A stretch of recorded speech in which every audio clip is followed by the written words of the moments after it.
So we analyzed a purely inductive circuit and we found this inductive reactance which works as a resistance component to control the current in the circuit. Another important thing is that we found that current is minus pi by 2, that means pi by 2 behind the voltage. Voltage was simply V is equal to Vm sin omega t and current is Im sin omega t minus pi by 2, that means current is lagging the voltage. So remember, current is lagging the voltage. So here it is written. So what we see that voltage and current in an inductor shows current lags the voltage by pi by 2. So current is pi by 2 behind or 1/4 cycle behind. So total cycle is 2 pi. So how much behind? So pi by 2 behind and total is 2 pi.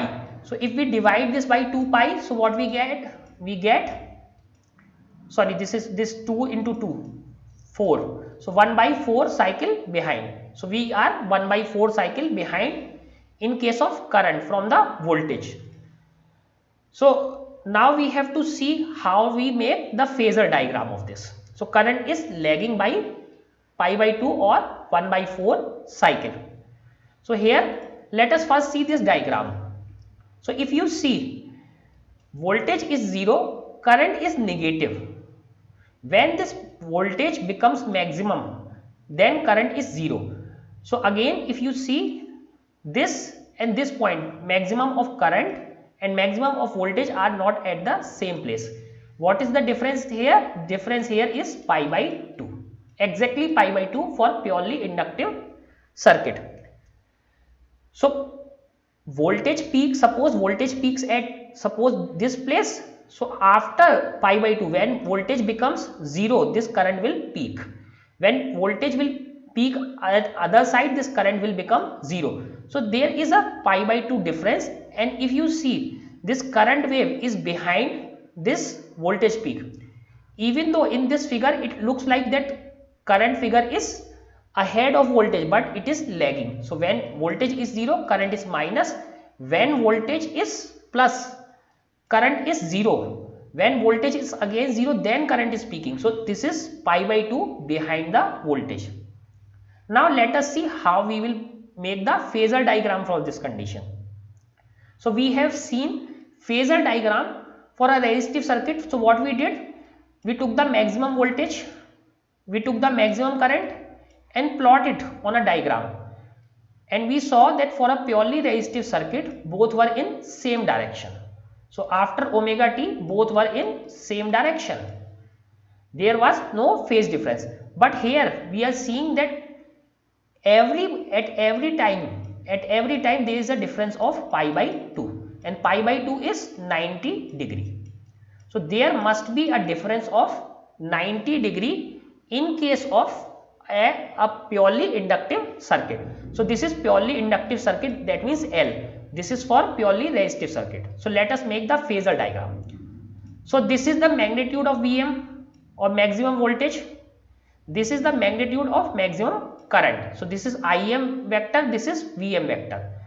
So suppose we show this Vm here. So this is complete magnitude is Vm, and this Vm sin omega t is equal to V. This is component. V is equal to Vm sin omega t. Okay.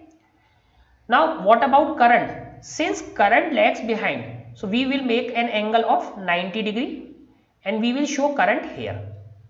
Now we have to learn about one terminology. If something is anti-clockwise, something is clockwise, that is behind. Something is clockwise, that is called behind. If something is anti-clockwise, that is called ahead. So what we had here, we said that current is lagging the voltage. Okay. So what is ahead? Voltage is ahead, current is behind. Current is lagging, that means current is behind. And how we show this lag? Lag is shown by clockwise direction. So write this, clockwise direction means clockwise or anti-clockwise. So if we move clockwise, this is lagging, okay. If we move anti-clockwise, this is said ahead. So we are ahead. If we move from current to voltage, so voltage is ahead pi by 2. If we move from voltage, so we say current is lagging the voltage. So write this notation. If we go clockwise, that is called lagging. If we go anti-clockwise, that is called ahead. So if you see this graph or these wave patterns, so just telling the phase difference by these two waves is very difficult, but measuring this angle is very easy between two lines. That's why we use phasor diagrams. So here we see I is equal to I max maximum sine omega t pi by 2. This V is equal to Vm sine omega t1. So here instead of t, they have taken t1, sometime t1. So at time t1, voltage is at this place, then current must be 90 degree behind the voltage. This is behind. Clockwise is behind, anti-clockwise is forward. So in this way, we can make phasor diagram for a inductive circuit. Here there is little interpretation of this diagram.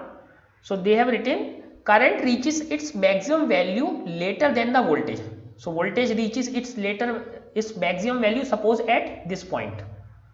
So this point to this point is called time period. Time taken by a particle to complete a full cycle is called time period. A time taken in a complete oscillation. So this goes here up to this time is called time period. So this is t by 2. From this to this point is t by 2. This is t by 4. So the voltage reaches at this point in t by 2 time, and the current reaches in this is t by 4, current reaches at t by 2 time. So there is time difference or t by 4 between voltage and current. Current reaches its maximum value later than the voltage because current is behind. So this will reach at the peak value after the voltage. So voltage has reached first, current is reaching at more time. So this, how do we get this t by 2? So we have this pi by 2 upon omega. And what is the value of omega? Omega is 2 pi by t. So what we get? Pi by 2, and this is 2 pi by t. This t goes up, we have pi, and this 2 and 2 4 pi. So this pi and pi gets cancelled out. So current reaches at its maximum value after time t by 4 than the voltage. So you have seen that an inductor has reactance. So we have seen this has reactance, and that reactance is limiting the current. That we have seen that reactance is limiting the current, similar to resistance. Now we have to check, does it also consume power like a resistance? So question is that it is reducing the current or it is limiting the current, but does it consume power? That is our question. After understanding this phasor diagram, if you don't have understand this concept, please learn it more, see the video again, but understand this concept why current is lagging behind the voltage. So now we have to solve for this. So the instantaneous power supplied to inductor. So what is power? Power is equal to IV. So let us put the value of I and V.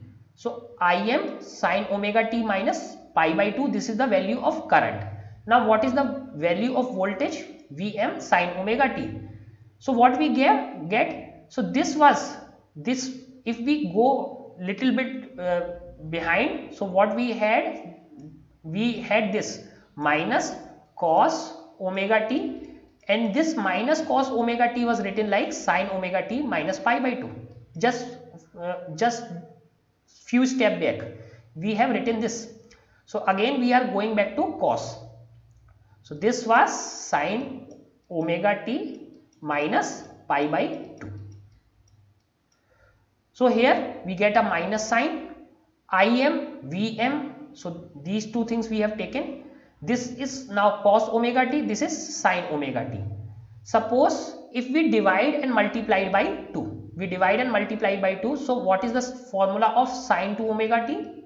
Sin 2 omega t is equal to 2 sin omega t cos t. So this is formula for sin 2 omega t. If we multiply by 2 and divide by 2, so this is division, minus Im Vm by 2, and this is 2 cos omega t sin omega t, 2 sin omega t cos omega t. So this is sin 2 omega t. So in this way, so we have multiplied by 2 of this component, and this component is divided by 2, minus Im Vm upon 2, and this 2 cos omega t sin omega t is written as sin 2 omega t. So we have written like this. Now we have to calculate what is the average power consumed in the circuit. So as before, PL is equal to, we take the average of this whole quantity. So Im Vm upon sin 2 omega t, and previous, since this Im and Vm are maximum value, these are constant, so this is also a constant, and we have previously seen this sin 2 omega t average value of this is always 0. Square is not 0. Value of any sin square theta is not 0. That is not 0, that is equal to 1 by 2. But average value, so let me put it average. So average value of any sin theta is always 0. Okay. So this is 0. Since this component is 0, so this power consumed is 0. Since the average of this 2 omega t over a complete cycle is 0, thus the average power supplied to an inductor over one complete cycle is 0. So inductor does not consume the power. But remember, we have just read that there is some appreciable resistance in the inductor. We have just neglected that resistance.